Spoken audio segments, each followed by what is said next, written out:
Queria estarmos juntos, observe aí, tudo em ordem? Coloque na tela para nós, capítulo 2, por favor, de Apocalipse.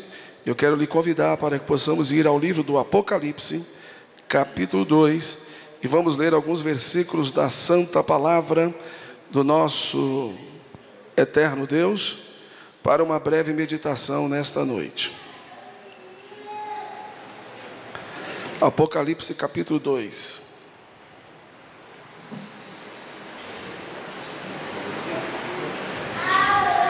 Vamos a partir do versículo 12, tá? A partir do versículo 12. Vamos juntos, igreja, por gentileza? 3, 2, 1. E ao anjo da igreja que está em Pérgamo, está onde? Escreve: isto diz aquele que tem a espada aguda de 2 fios. Versículo 13. Conheço as tuas obras, e onde habitas, que é onde está o trono de Satanás, e retens o meu nome, não negaste a minha fé, ainda nos dias de Antipas. Dias de quem? Minha o quê? Fiel testemunha, o qual foi morto entre vós. Onde? 14. Mas algumas poucas coisas tenho contra ti, porque tens lá os que seguem a doutrina de Balaão, o qual ensinava Balaque a lançar tropeços diante dos filhos de Israel, para que comessem dos sacrifícios da idolatria e se prostituíssem. 15. Assim tens também os que seguem a doutrina dos nicolaítas, o que eu aborreço. 16. Arrepende-te, pois, quando não em breve, e contra eles,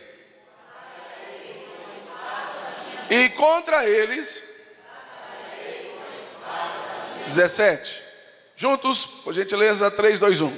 Quem tem ouvidos, ouça o que o Espírito diz às igrejas. Ao que vencer, darei a comer do maná escondido, e dar-lhe-ei uma pedra branca, e na pedra um novo nome escrito, o qual ninguém conhece, senão aquele que o recebe, e quem crê, diga amém. Fica atento aí para nós, Gabi, naqueles risquinhos. Se parar, tem que reconectar, tá? Ok. Queridos irmãos, vamos trabalhar um pouco sobre esta palavra, essa temática que Deus colocou no meu coração, a igreja de Pérgamo. Eu gostaria que muitos irmãos estivessem aqui hoje para ouvir sobre Pérgamo, mas infelizmente nem todos conseguiram vir nessa noite. O bom de tudo isso é que você veio, diga aleluia. A bênção é sua, você vai ser abençoado. Então, desarme-se e vamos aprender a palavra. Diga para essa pessoa bonita que está perto de você aí, desarme-se. O que está valendo agora é a lei do desarmamento, viu, Luiz? Viu, Magdiael? É você que está de aniversário hoje? Não, é? Ah, que maravilha. Me lembro para nós orarmos por você no final do culto. Deus abençoe, tá? Queridos irmãos, esta carta, a exemplo de outras cartas que foram escolhidas aí no Apocalipse, e elas foram direcionadas às 7 igrejas da Ásia. Quantas igrejas? 7. Esta Ásia não se refere ao continente asiático, presta atenção. Não se refere ao continente asiático, e sim a uma província romana que se chamava Ásia Menor, que hoje está situada na região da Turquia, na divisa ali do Oriente com a Europa, tá? Então é uma região que era dominada por Roma, que chamava-se Ásia Menor. Não é o continente asiático, é bom que você grave isso, tá bom? Bom, o João tem algumas revelações do Senhor, lá no capítulo 1 do livro de Apocalipse.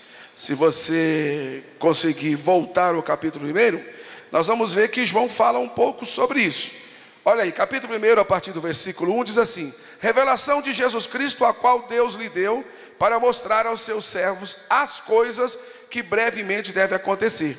E pelo seu anjo as enviou e as notificou a João. Diga notificou. Está escrito lá, ó, notificou. Essa palavra notificou, ela foi traduzida de uma palavra grega. De uma palavra o quê? Semaíno é a palavra. Diga semaíno. O que é que significa semaíno? Para você que é estudioso, gosta de crescer, de aprender, pesquisa lá. Semaíno quer dizer falar através de símbolos e sinais. Então o anjo notificou aí a João uma mensagem através de quê? Símbolos. Então se você não estiver atento nos símbolos e não entender o que significa os símbolos e os sinais, você vai interpretar da maneira que você quiser o Apocalipse, vai inventar o que você quiser sobre o Apocalipse, como muitos fazem, né? A maioria dos seminários que nós ouvimos de Apocalipse, 70% é de achismos, eu acho, eu penso. Por quê? Porque não entende símbolos, não entende sinais, então não entendeu a mensagem. A mensagem foi entregue através de símbolos e de sinais. Por isso que tem, e vi um ser com 7 cabeças, com 10 olhos, aí dá medo, a pessoa fecha a Bíblia na hora, começa a imaginar um ser com 7 cabeças e com 10 olhos, que monstro que é esse? Eu vou fechar a Bíblia que eu não quero. Aí ele vai dormir pensando nisso, aí tem pesadelo. Mas isso são símbolos, gente, são sinais, tem que entender tudo isso para compreender a mensagem. O versículo 2 diz assim: o qual testificou da palavra de Deus, do testemunho de Jesus Cristo, e de tudo que tens visto. Diga, de tudo que tens. O 3. Bem-aventurado aquele que lê, os que ouvem as palavras desta profecia e guardam as coisas que nelas estão escritas, porque o tempo está. Aí vem o versículo 4. João, às 7 igrejas que estão na Ásia, graça e paz seja convosco da parte daquele que é, que era e que há de vir, e da dos 7 espíritos que estão diante do seu trono. É importante que o Senhor Jesus aparece em revelação a João, pedindo para que ele fale coisas que ele viu e coisas que o Senhor haveria de lhe revelar, de falar, através de símbolos e de sinais. E é tão importante nós pensarmos sobre isso, porque nesse texto que nós acabamos de ler, também fala sobre os 7 espíritos que estão diante do trono. 7 o quê? E aí fica aquela preocupação, né? Por isso que tem gente que fala aqui, ó, vou louvar o hino. Primeiro ele chega assim, eu salvo os irmãos com a paz do Senhor. Ele já chega o quê? Salvando. É salvo que se diz? Como que é? Saúdo. O saldo ainda é errado. O saldo é aquilo que sobra, que resta, não é isso? É saúdo a forma correta. Eu saúdo os irmãos com a paz do Senhor. Ou eu cumprimento. Cuidado para não falar cumprimento, porque aí é medida. Tá? Eu cumprimento os irmãos, ou eu saldo os irmãos. Pastor, eu não sei falar nada disso. Então diga, paz do Senhor para os irmãos. Já está bom demais. Está bom demais. Né? Então eu saldo os irmãos com a paz do Senhor. Eu saúdo os irmãos com a paz do Senhor. Então tem gente que não conhece, não aprendeu. A gente não pode julgá-las porque não aprendeu. O culto da palavra é para isso. Sim ou não? Então eu salvo os irmãos com a paz do Senhor. Vou louvar um hino. Por que não louva o Senhor? Vai louvar o hino. Louva o Senhor. Vou louvar o hino e os irmãos fiquem em espírito de oração. Fiquem em quê? Então a gente não acha esse espírito na Bíblia. Talvez seja por conta desses 7 espíritos. Aí as pessoas ficam, tem um espírito de oração. Não, não tem. Tá? Então por que, pastor, que está dizendo aqui que tem 7 espíritos? Vou explicar. Coloque Isaías 11 para mim, por favor. Tá? Enquanto ela coloca Isaías 11 para nós aprendermos isso, eu volto a dizer a você a forma correta. Então como é que eu falo quando eu for cantar? Cumprimento os irmãos com a paz do Senhor, saúdo os irmãos com a paz do Senhor, ou simplesmente a paz do Senhor para todos, e diga, eu vou louvar a Deus com esta canção, com esse hino, e aos irmãos que puderem, fique orando em? E não em espírito de oração. Tá, mas por que dos 7 espíritos? Então Deus não tem 7 espíritos. Diga, Deus não tem 7 espíritos. Não, quando fala 7 espíritos, fala das 7 qualificações do Espírito de Deus. Fala do quê? Das 7 qualificações que tem o Espírito de Deus. Vamos ler juntos para você entender? Por favor, 3, 2, 1. Porque brotará um rebento do tronco de Jessé, e das suas raízes um renovo frutificará. 2. Eu vou ler e você conta comigo, tá? E repousará sobre ele o Espírito do Senhor. Todos vocês digam 1. Deixa eu chegar lá. E repousará sobre ele o Espírito do Senhor, o Espírito de sabedoria e de entendimento, o Espírito de conselho e de fortaleza, o Espírito de conhecimento e de temor do Senhor. As 7 qualificações que tem o Espírito de Deus. E não se refere a 7 espíritos. São as 7 os 7 adjetivos e qualificações que o Espírito tem, e não que são 7 espíritos, e é bom que a gente aprenda isso. Bom, nesse culto da palavra é bom que a gente pode entender isso. Agora, voltando à igreja da Ásia, lá onde eu li o texto, 2:15, uma das cartas, Deus pede para João escrever a igreja de Pérgamo. Diga Pérgamo. Em uma boa tradução, Pérgamo também quer dizer mármore. Quer dizer o quê? As grandes construções dessa cidade eram feitas de mármore. Então ela é conhecida também, Pérgamo também era conhecida como a cidade do mármore. E o Senhor manda João escrever essa carta ao anjo da igreja. A igreja lá era pastoreada pelo anjo que veio lá do céu e estava lá, sim ou não? Pastoreada por quem? Por um homem, por um pastor. Mas a Bíblia chama o pastor de quê? De quê? A Bíblia qualifica o pastor de anjo. Hoje tem tanta gente desrespeitando o pastor aí, e a Bíblia, isso é porque Deus qualifica o pastor como anjo. Eu queria que fosse o anjo mesmo lá de cima, que estivesse aqui, que alguém falasse um pouco mais alto, o anjo já metia a espada e cortava o pescoço. Você sabia que eles desejaram fazer o que nós estamos fazendo aqui pregando? Deus não deixou, porque não sobrava um. Quer Jesus? Não, não quer? Fogo da boca e já morria na hora. Nós somos tão bonzinhos que a gente prega o evangelho, a pessoa zomba da gente, não quero, vocês são trouxas, vocês são quadrados, isso, aquilo, outro, sabe o que a gente ainda faz? Deus te abençoe, que Ele possa te perdoar. A gente ainda faz isso, a gente é bonzinho. Se fosse um anjo, meu filho, soltava faísca de fogo, pá, matava na hora. Por isso que Deus não nos deixou pregar. Então o que acontece? Ao anjo da igreja que está em Pérgamo, ao pastor da igreja que está em Pérgamo, volte lá o texto, volte ao 12, por favor. Eu vou precisar que esteja lá, isso. E ao anjo da igreja que está em Pérgamo escreve isso, diz aquele que tem a espada aguda de 2 fios.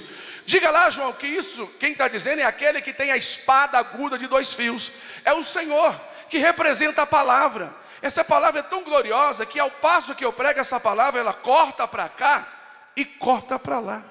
Primeiro ela corta aqui, depois ela corta lá. Esse negócio de corta lá primeiro está errado. Ela primeiro corta aqui e depois ela corta lá. Por isso que é 2 fios. É uma palavra que trabalha aqui, que purifica aqui, que corrige aqui, que confronta aqui, para depois corrigir lá e confrontar lá.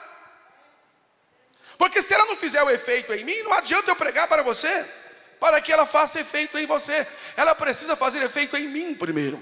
Então diga, João, à igreja de Pérgamo, que eu tenho a espada, né? Quem fala é aquele que tem aguda espada de 2 fios. Versículo 13, olha que interessante. Conheço as tuas obras. Ora, Jesus está mandando João escrever. Diga para o pastor da igreja lá, que eu conheço as tuas obras. Eu sei o que está acontecendo lá. Irmãos, é tão gostoso quando Deus fala assim, eu conheço as tuas obras. Tem gente que fica com medo. Eu não fico não. Eu fico feliz, porque eu sei que Deus sabe. Tem gente que fala assim, ó pastor, eu vou falar coisa para o senhor acredite se quiser, mas Deus conhece o meu coração. Eu fico feliz quando as pessoas dizem isso, porque Deus conhece mesmo o coração. E é pelo fato de Ele conhecer o coração que muitos serão salvos e muitos serão condenados, porque Ele conhece o coração. Às vezes, Edgar, nem eu mesmo conheço o meu coração, sabia? Nem eu tenho hora que eu me assusto com algumas atitudes do meu coração. Como assim, pastor Isaías? Porque a Bíblia diz que enganoso é o quê? Então se eu vacilar, ele quer me enganar. E a Bíblia diz que se eu tiver que guardar alguma coisa nessa vida, eu preciso guardar o quê? Abraça ele, guarda ele, porque ele pode te enganar. Vira e mexe, ele está enganando alguém aí. Não é isso? É um perigo isso, é um perigo. Então o que acontece? Olha lá, eu conheço as tuas obras. E eu sei que onde você está morando, Deus falou para o anjo, é onde está o trono de Satanás. É onde está o quê? Essa palavra me preocupa. João escreve e diga para o pastor lá, para o anjo, que eu conheço as obras dele, sei da fidelidade dele, do povo. E sei que ele está morando onde Satanás fez um trono. Onde Satanás fez o quê? Irmãos, vamos entender por que Jesus mandou João escrever isso. A cidade de Pérgamo, vamos ver o que estava acontecendo lá. A cidade de Pérgamo era pertinho da cidade de Éfeso. Pertinho da cidade de quê? Quem é que nós tínhamos em Éfeso? Um templo, a grande deusa da fertilidade, por nome de deusa Diana. Se você pegar a imagem da Diana, é uma mulher nua cheia de seios. A deusa da fertilidade. Ou seja, pertinho de Pérgamo, toda a renda per capita daquelas cidades girava em torno da idolatria, em torno da Diana. Em torno de quem? É como se fosse aqui na Aparecida, que é conhecido como Aparecida do Norte. É como se fosse no Canindé, lá no Ceará. É como se fosse na região do Cariri, lá no Ceará, onde tem a imagem do padre Cícero, que lá para os anos 20, 1920, era um padre, até muito influente. Depois passou a trabalhar na área da política, se envolveu na política. Roma destituiu ele de ser padre, do sacerdócio, e ele continuou por ali fazendo os seus trabalhos. Anos depois que ele morreu, algumas pessoas disseram: olha, eu fui curado pela reza, pela bênção que o padre me deu, e aquela coisa toda. E as pessoas começaram a falar sobre esses milagres em torno do padre, e fizeram lá uma estátua para ele, e hoje caravanas e mais caravanas vão para lá prestar cultos, e também homenagens e procissões em torno do padre, que foi gente boa, ajudou muita gente, mas é um homem como eu e você. Quem consegue entender? Ele, por si só, não mandou fazer nada disso. Depois que ele morreu, é que as pessoas fizeram isso. A Dulce foi canonizada agora, ela já morreu há muito tempo. As pessoas é que fizeram isso em torno do nome dela. Ou foi ela que fez isso? Não, que a tornaram santa, como se fosse a primeira santa brasileira. Enfim, lá havia essa idolatria. Então toda a renda per capita de cidades como essa, lá no Canindé, lá estou tentando lembrar o nome da cidade onde fica mesmo o padre Cícero, esqueci. Muito bem, quem que falou? A senhora conhece lá? Juazeiro, que beleza. Juazeiro, uma bonita cidade, inclusive, já passei lá diversas vezes. Tem Juazeiro na Bahia e tem Juazeiro lá no Ceará. Então o que acontece? A renda per capita dessa cidade gira em torno dessa idolatria. Você vai aqui na Aparecida dia de domingo e a gente vendendo santinho. Você passa na beira da Via Dutra, está lá hotel do Papa, restaurante do padre, não sei o que lá. Tudo gira em torno da idolatria. Então lá em Pérgamo era assim. Deus sabendo disso, Jesus sabendo disso, falou: eu sei que onde você está me servindo, Satanás fez um trono aí. Bom, então nós tínhamos a Diana. Diga, Diana.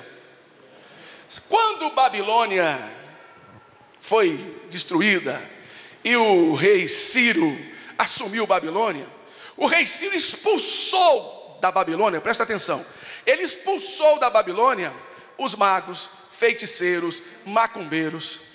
Esse povo saiu de lá. O Ciro falou: eu não quero vocês aqui adorando a um Deus que não seja o único Deus, e com esse paganismo e com essa pluralidade de misticismo, eles não querem.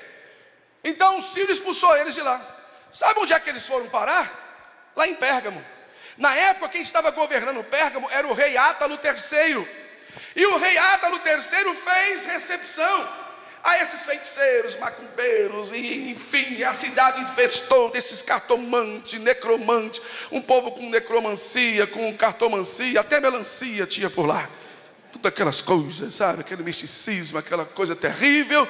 Então a cidade, Bernadette, infestou dessas coisas. Aí você imagina você morando numa cidade, onde cada esquina tem um centro, o povo tocando tabaco e aquela coisa, e outro fazendo uma macumba ali, e além disso tem a Diana. Ou seja, então essa cidade não é fácil de adorar a Deus. Você imagina que seja? Você imagina que seja fácil ser crente lá no Juazeiro? Aqui na Aparecida, você acha que é fácil?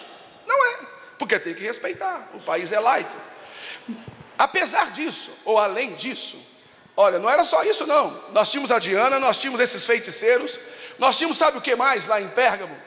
Gente, nós tínhamos lá o que o Jesus falou, um grupo de gente que seguia um homem chamado Nicolau, que criou uma doutrina chamada Nicolaitas. Esse homem, ele defendia a troca de casais, a licenciosidade, a promiscuidade. Esse homem defendia tantas coisas horríveis e estava corrompendo a cabeça do povo. Eles estavam lá em Pérgamo, morando e criando e fazendo discípulos lá em Pérgamo. Além do Nicolau, o Senhor Jesus também reclamou, dizendo que lá eles tinham a doutrina de Balaão. Nós lemos ali, a doutrina de quem? Que ensinava Balaque a lançar tropeço diante dos filhos de Israel. Vocês sabem disso? Quando o povo de Israel chegou para tomar posse da terra de Canaã, e antes de chegar na terra, tinha que passar por essa terra onde Balaque era o governador.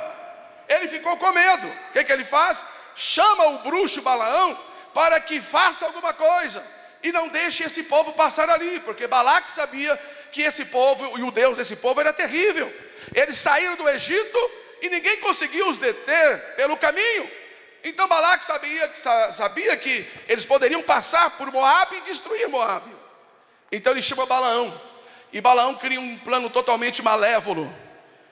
Balaão vai no coração daquele povo e diz: ô Balaque, coloque as mulheres moabitas, princesas mais bonitas, para se prostituírem com os filhos de Israel quando eles passarem por aqui, porque eles vão se encantar com elas, elas são muito bonitas, elas vão seduzir a eles e vão levá-los a adorar ao Deus delas, a divindade delas. E eu sei, Balaque, que o Deus desse povo pediu para eles o seguinte: para eles nunca adorar a idolatria, nunca praticar idolatria, nunca se curvar diante de outro Deus que não seja o Deus poderoso. O dia que esse povo se curvar diante de uma imagem ou diante de uma divindade, o Deus deles vai acabar com eles. Então você faz isso, coloca eles para se corromperem aí, o Deus deles vai mandar justiça e vai cobrar deles, então você vai vencê-los, esse povo será destruído. Irmãos, esse homem ele venceu o exército pelo lado de dentro e não pelo lado de fora. Ele foi lá no âmago, ele foi na fraqueza, ele foi no ponto fraco, ele foi naquela ferida que a gente tem ela, sabe, sem cicatrizar a vida inteira. Sabe aquela ferida que não se cicatriza a vida inteira? Quando a casquinha está para colar, você bate em algum lugar, abre de novo, sangra novamente, aí começa o processo das células reconstruindo novamente a pele. Quando está quase pronta, você machuca novamente. Então assim, ele foi nessa ferida aberta e fez com que o povo pecasse. Deus teve que agir. E Jesus falou: João, escreve, porque eu sei que lá tem a doutrina dos nicolaítas, eu sei que lá eles adoram a Diana, eu sei que lá tem o Nicolau difundindo essa ideia na cabeça do povo. Então lá não é fácil, não é fácil. Mais do que isso, lá em Pérgamo tinha uma divindade que eles adoravam por nome de Esculápio. Diga, Esculápio.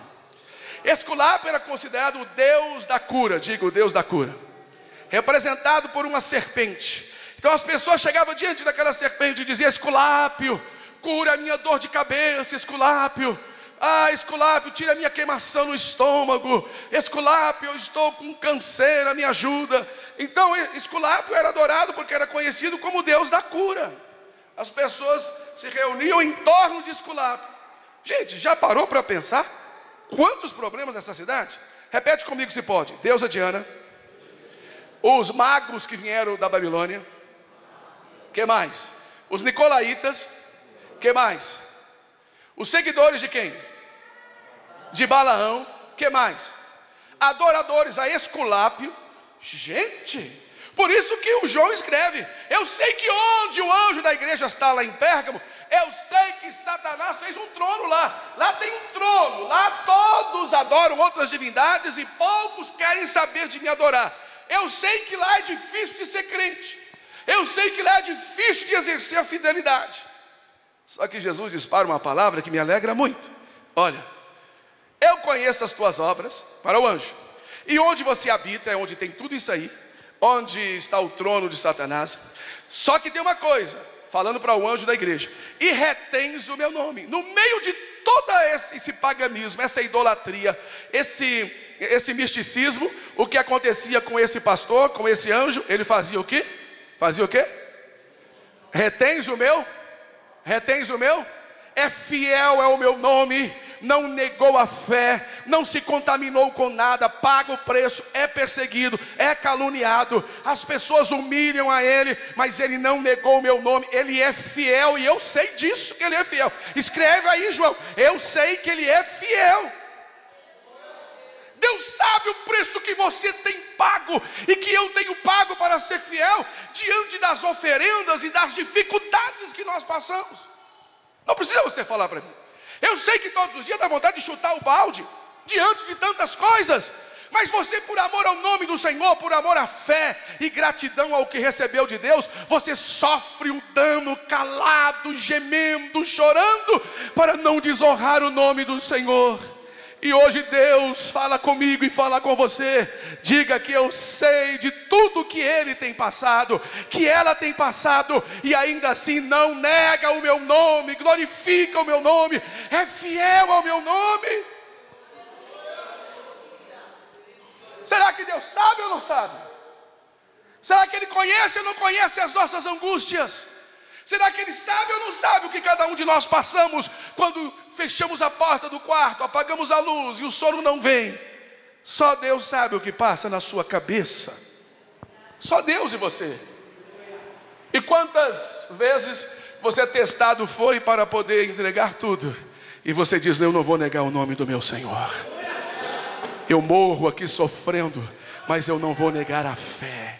Eu não vou me vender. Eu não vou trocar o meu caráter cristão por nada nessa vida.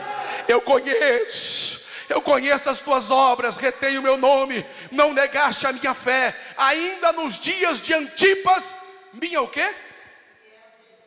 Só a pastora Raquel entendeu. Minha o quê? Bem bonito todos, 3, 2, 1, minha o quê?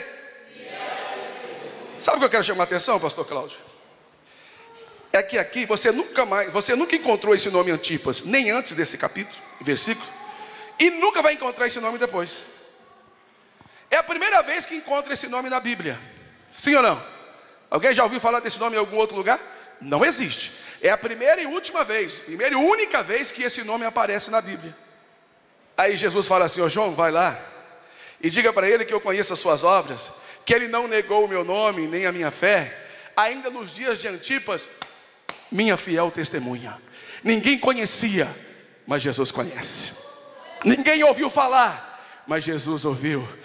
Não está publicado o seu nome nos anais da história, mas Jesus conhece. Ei, ninguém pode, talvez ninguém vê a sua história, ninguém reconhece o que você faz, ou o que você fez, ou pelo que você passa, mas Jesus conhece a minha fiel testemunha. Se você é fiel e tem pago um preço por essa fidelidade, ainda que essa igreja não sabe disso, ainda que esse pastor, pela sua limitação que tem, não sabe disso, eu, pelo Espírito de Deus, eu me torno profeta do Senhor, porta-voz de Deus para dizer: Deus sabe que você é uma fiel testemunha dele.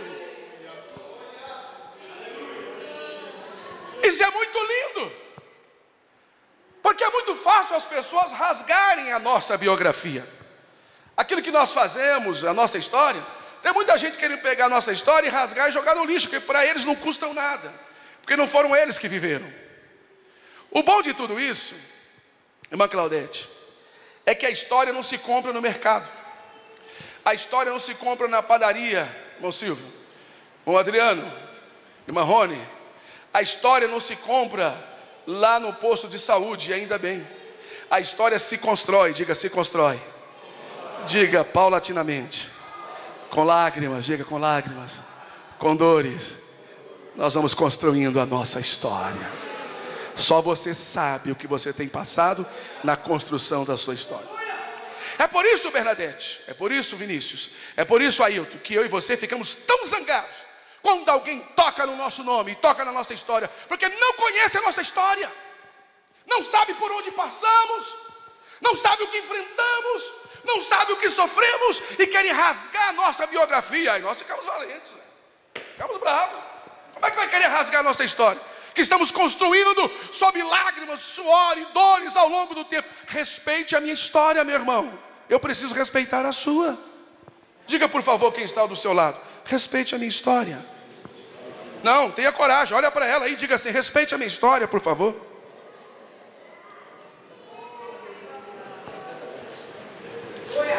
Eu preciso respeitar a sua história, irmão Genário. E o senhor precisa respeitar a minha. Eu preciso respeitar a história de adolescentes, de crianças, de senhoras e de obreiros aqui. Vocês têm uma história, não é isso? E precisa ser respeitada essa história. As pessoas querem rasgar a nossa biografia. Imaginamos que aparecemos ontem no cenário. Não sabe quantas lágrimas já foram derramadas. Não sabe quantas noites já foram perdidas, mal dormidas. não sabe quantas calúnias já foram enfrentadas, não sabe quantos desafios já foram rompidos. Então respeite a história. Deus conhece a história de cada um. Antipas, a minha fiel testemunha, que foi morto entre vós. Ó, quem é que sabia de Antipas aqui? Que tinha morrido lá por ser fiel a Deus. Tem muitos crentes que não sabem disso. Deixa eu falar uma coisa para você. Sabe como é que Antipas morreu? Roseli, presta atenção. Eu sei que você está prestando dobra atenção. Ó, pegaram Antipas e disseram assim: nega Jesus, Antipas. Nega esse Jesus, senão você morre. Não vou negar. Se você disser que Esculápio é o seu Deus, então você será salvo. Caso contrário, Antipas, você vai morrer. Preste atenção, vê se alguns dos senhores aqui teriam condições de fazer isso. E eles com uma espada grande, enorme, maior do que o Antipas, na mão. Antipas, você vai negar? Não, não vou. Então você vai morrer. Morro, mas